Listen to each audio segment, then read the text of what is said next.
کیا آپ جانتے ہیں کہ جس شخص نے بر صغیر کے مسلمانوں کے لیے ایک آزاد وطن کا خواب پورا کیا، جی وہی محمد علی جناح فلسطین کے مسلمانوں کا مقدمہ بھی بے جگری سے لڑتے رہے۔ جی ہاں، یہ صرف قیام پاکستان ہی نہیں بلکہ پوری امت مسلمہ کی حمایت اور اسلامی اخوت کا ایک مضبوط پیغام تھا۔ اگست 1929 میں جب برطانوی فوج اور صہیونیوں نے فلسطینیوں پر ظلم ڈھانا شروع کیا تو علامہ محمد اقبال نے دہلی گیٹ لاہور میں اعلان کیا کہ یہودی تاریخی اور قانونی اعتبار سے فلسطین میں بسائے جانے کے قابل نہیں ہیں۔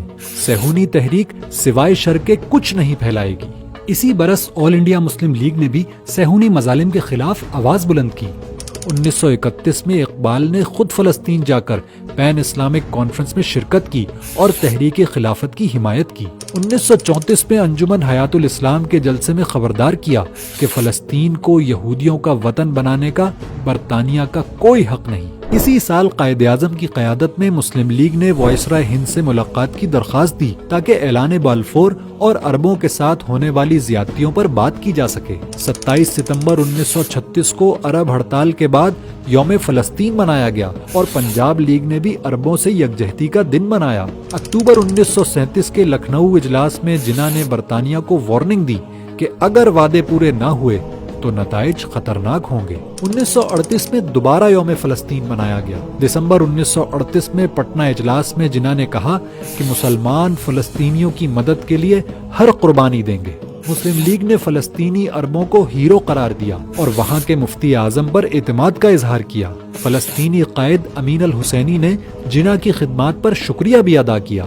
8 فروری 1939 کو پورے بر صغیر میں یوم فلسطین منایا گیا۔ اسی سال جناح نے برطانوی وائٹ پیپر کو تنقید کا نشانہ بنایا اور اسے ناقابل قبول قرار دیا۔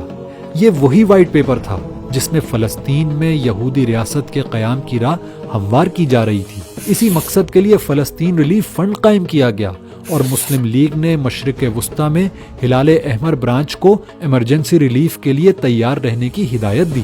1939 میں جناح نے چودھری خلیق الزماں کو قاہرہ بھیجا تاکہ عرب کانفرنس میں ہندوستان کی مؤثر نمائندگی ہو۔ 23 مارچ 1940 کو قرارداد پاکستان کے ساتھ ساتھ قرارداد فلسطین بھی پیش کی گئی اور منظور ہوئی۔ 1 نومبر 1940 کو یوم شاعر اسلام منایا گیا جہاں دعا اور فلسطین سے اظہار یکجہتی کیا گیا۔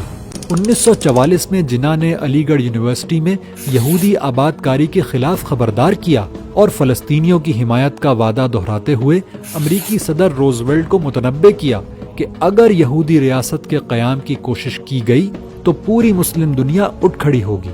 12 اکتوبر 1945 کو محمد علی جناح نے کہا کہ مسلم دنیا کا ہر مرد اور عورت یروشلم پر یہودیوں کے قبضے سے پہلے اپنی جان قربان کرنا چاہے گا۔ میری خواہش ہے کہ برطانیہ اور امریکہ اپنا ہاتھ بند رکھیں اور پھر میں دیکھوں گا کہ یہودی یروشلم پر کیسے قبضہ کرتے ہیں۔ 1946 میں جناح نے اینگلو امریکن رپورٹ کو عربوں سے غداری قرار دیا۔ اسی سال مبینہ طور پر نیو یارک ٹائمز کے نمائندے کو بتایا کہ وہ فلسطینیوں کی مدد کے لیے کسی بھی حد تک جائیں گے، چاہے اشتعال انگیزی کیوں نہ ہو۔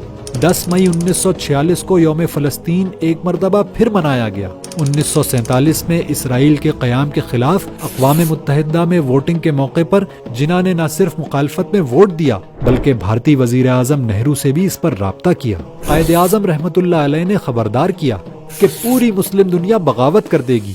پاکستان کے پاس عربوں کی مکمل حمایت کے سوا کوئی راستہ نہیں ہے۔